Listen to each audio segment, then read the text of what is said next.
Hello, it's Yolanda Churchwell, your favorite fractional COO and system solutionist. Welcome. Today, we're going to talk about the number one reason that launches fail in the fall. And yes, it is. We are talking specifically about in autumn, in the fall. And there's a reason for that. But before we jump into that, I just want to take a moment and say, um, this weather is really switching up. I don't know what happened, but we went to fall real quick. I know it's still summer and my heart is summer. But when I go outside, it's just not feeling like summer. So I don't know where you are, but drop in the chat. If you catching this live, drop in the chat where you're located at. What state are you in? Because baby, I'm in Ohio and I'm looking for something a little bit warmer. Because I don't think I can do these seasons anymore. But anyway, let's jump right on in. Fall is launch season. Okay. If you have a coaching program, if you have a mastermind, if you have a service offering that you sell to multiple people at one time, fall is your launch season. Okay. It's when scaling CEOs, which many of you are, that's why you're here, are pushing to close strong. Okay. It's where you want to meet your revenue goals and be able to position yourself for 2026. Okay. But here's the reality that most people won't tell you. Most fall launches fail. They don't fail because of the offer. They fail because the system behind the offer isn't built to scale. I'm going to say that again. Most launches fail because the systems behind the offer are not built to scale. If your back end can't keep up, then you're leaving serious money on the table. Okay, so let's get into this. Okay, let's get into it. Why do fall launches matter? Okay, and y'all know I have some notes, but y'all know I'm gonna go on a tangent. So let's think about this. One of my favorite movies is Love and Basketball. Okay, Love and Basketball quarters 1 through 3. I can't tell you exactly what happened in each quarter, but quarters 1 through 3. Okay, they moved to the neighborhood. The little girl, Sanaa Lathan, moved to the neighborhood, and you got little cutie pie live next door.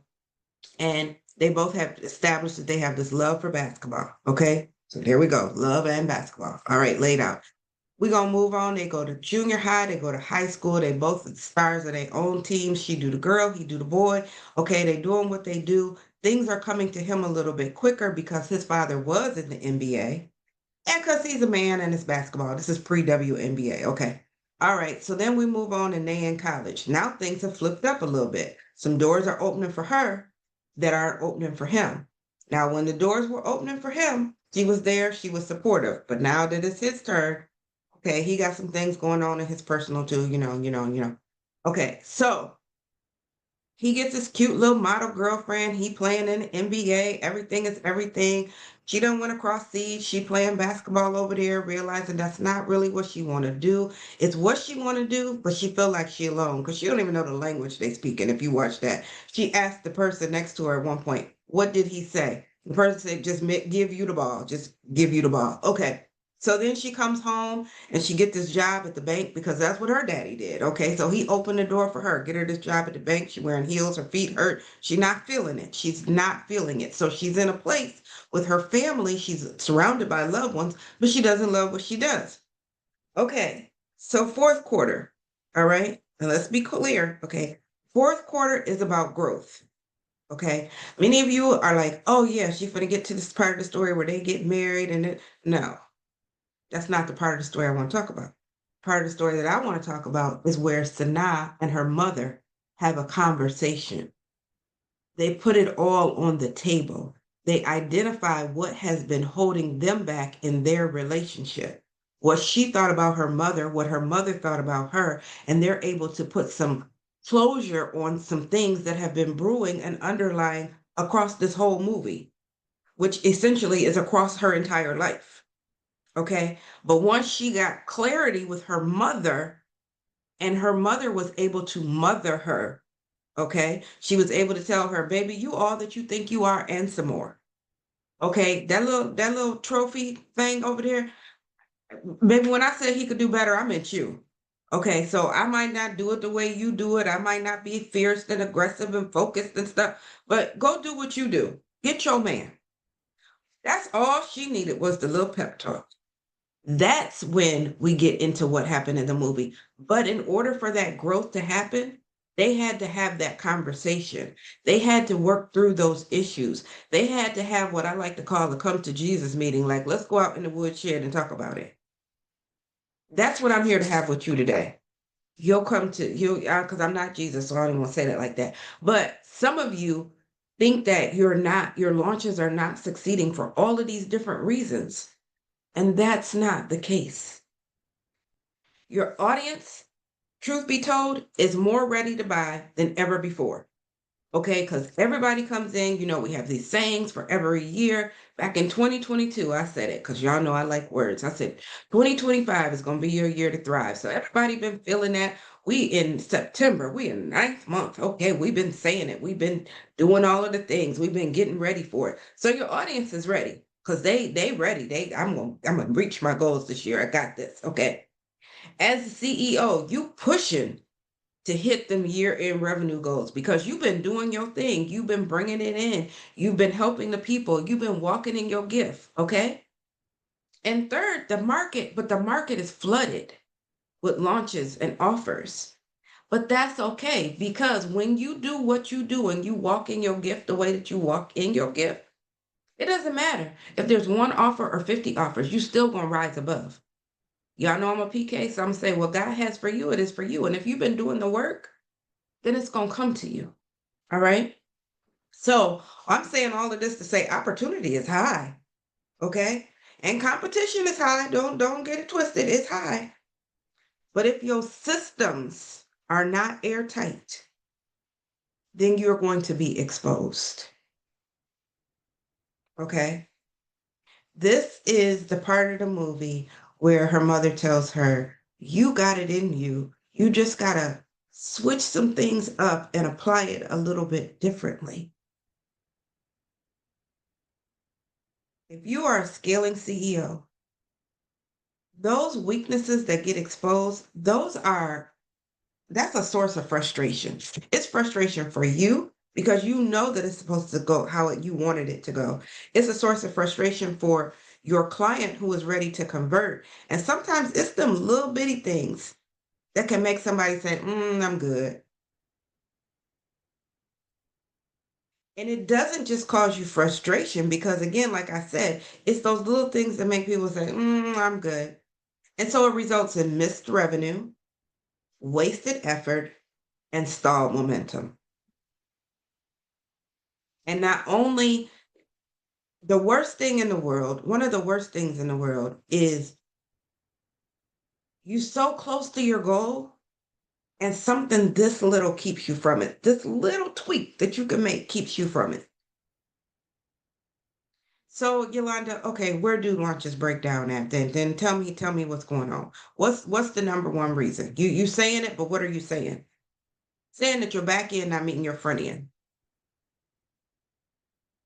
I'm saying that you ready to go, but you have nowhere to go. I'm saying it's a breakdown. Period, point blank, there's a breakdown in your back end. See it over and over and over again. Let me give you some examples. Your registration page doesn't connect to your confirmation emails. So you have this registration page, all the people sign up, but then there's no emails. And so even though you had registrations on the day of the event, nobody's showing up because you weren't able to nurture those people. You weren't able to keep it top of mind. And most launches, you don't charge people for it. So what happens is something else takes their attention or they simply forget. How many of you have had that go on? Okay. Or your replay link isn't automated. So prospects fall through the cracks. Everybody's supposed to get the replay and be able to see what's going on, but you know that you think that you have things in place, but you can't put the replay link on until after you record. But somebody somewhere forgot to do that piece. So you have these emails going out to say, check out the replay here, but when people click, it's a 404. There's nothing there. Another thing is manual follow-ups. Follow-up. Let me tell you about manual follow-ups. Let me tell you about anything that you're doing manually in your business. It's never going to be consistent. Some of y'all don't like that statement. Please don't come for me like Tabitha Brown when she said to get a job for some of y'all. Um, I don't even want to go into that. But manual follow-ups will never be consistent. You're never going to be able to do things manually with the same level of consistency as when you automate them, which means that different people are going to get different levels of quality from what you're doing. That means different people have different experiences with you. That means that some people are getting the best of you and some people are not. And let me tell you what I know about a very responsible CEO. That bothers you more than it bothers them because sometimes they don't even know, but you know. I'm not telling you what I heard, I'm telling you what I know. Okay. And then some of you are asking for the big yes before you've even built trust, before you've even had a conversation to make sure that this is what this person needs. Believe it or not everybody needs what you have to offer. But if you don't take the time to find out what they need, to build that trust, again, it's like dating. You asking somebody to marry you, and we just went on the first date. You don't even know their middle name and their favorite color. So you have all these little things that individually, oh, they just little things. They just little minor gaps. But when you put it all together, it creates this type of friction that kills your momentum. And when your momentum is killed, that makes you feel a level of defeat internally, which slows you down because now you got to fight that. You got to fight those negative feelings. You got to say your affirmations. You got to pray. You got to look at what you're doing when you could be spending that energy on pushing conversions, delivering to your clients. When I say that you need to focus on your highest revenue generating task, I'm not always talking about your processes and your systems in your business. I'm also talking about the processes and the systems within you as a person, because your business will never grow bigger than who you are as a person. And so if you constantly having to fight against imposter syndrome or feeling defeated or anything negative like that, that's keeping you away from doing the things that you're supposed to be doing in your business. And and when you running a 6, 7, 8 figure business, a 6, 7, 8 figure launch, you on the brink of getting to 6 figures. You on the brink of 7 figures. You've done multiple sixes, 3, 4, 500,000. You trying to get to that $1 million mark. These little bitty leaks can cost you a whole lot of money. They can cost hundreds of thousands of dollars. They can cost millions of dollars. I don't know about you, but I don't have time for them type of mistakes. I don't want to lose money before I make money.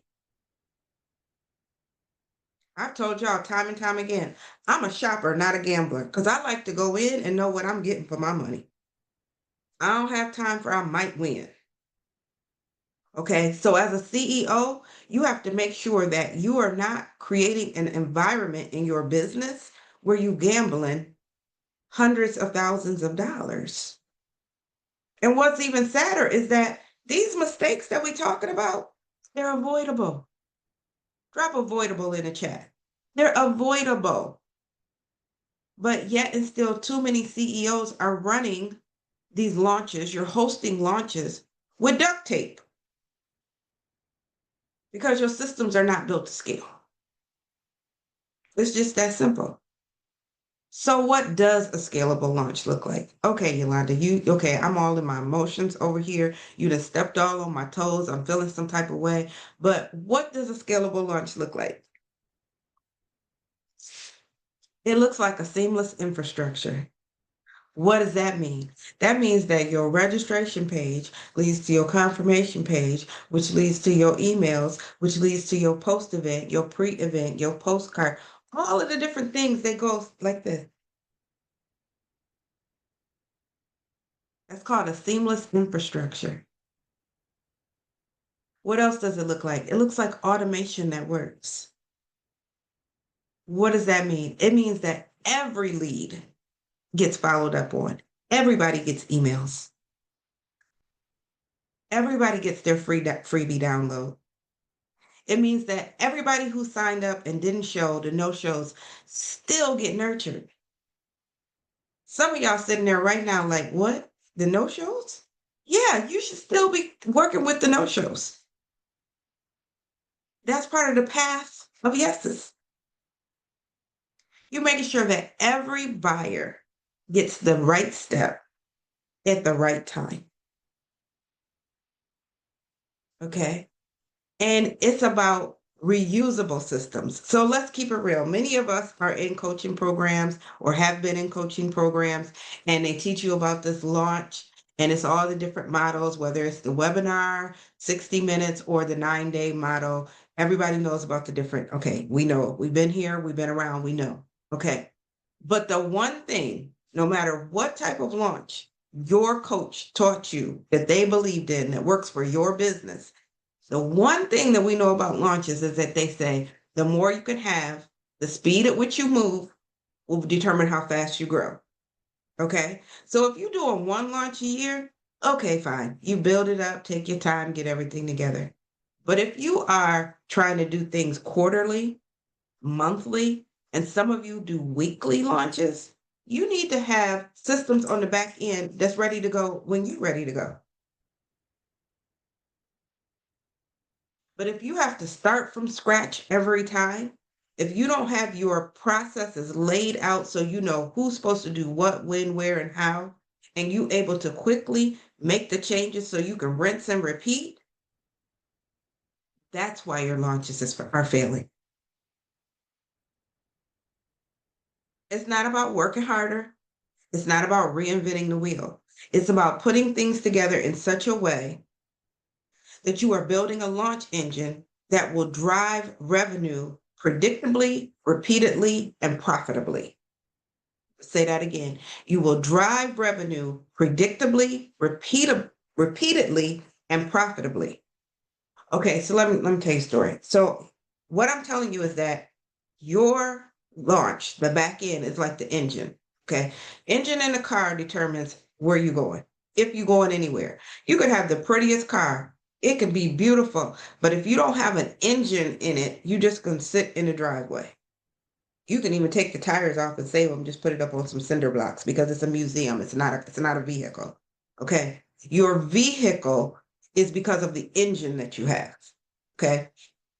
And you have to make sure that you have the right engine for your audience. Okay.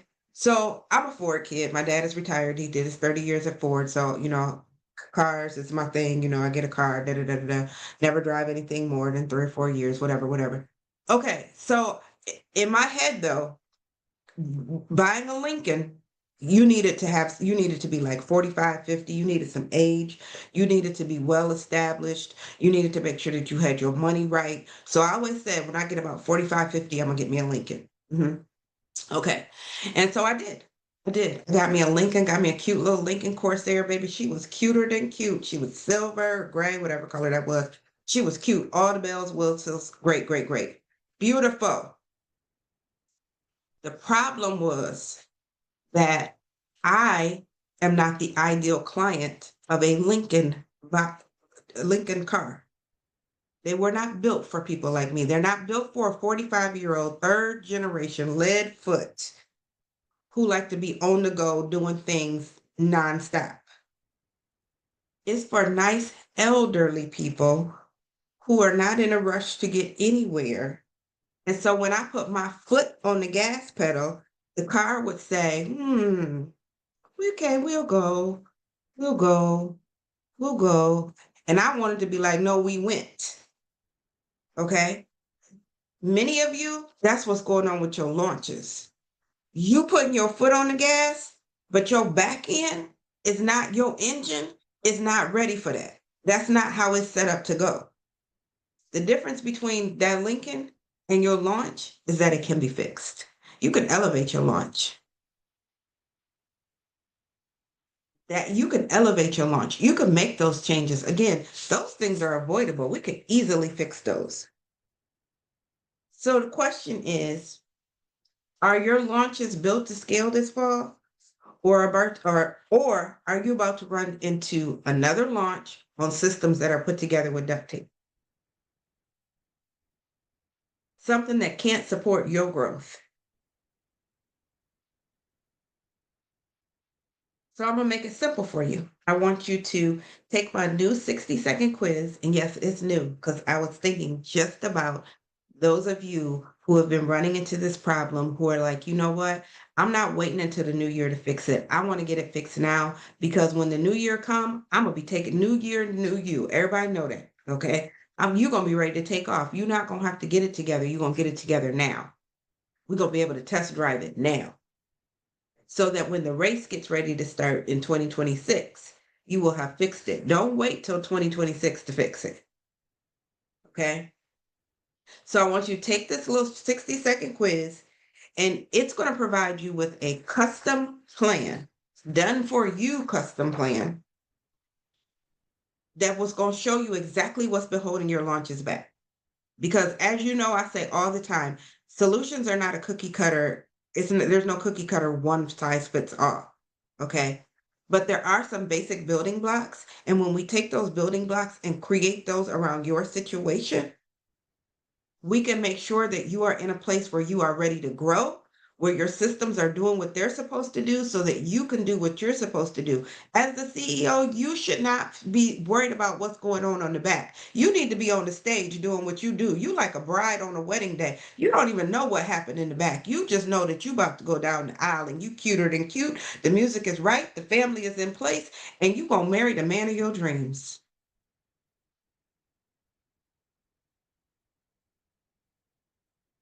What we want to do is we want to fix what has not been working so that you can continue to grow and scale to new heights and not be limited by the things, the success that you could have.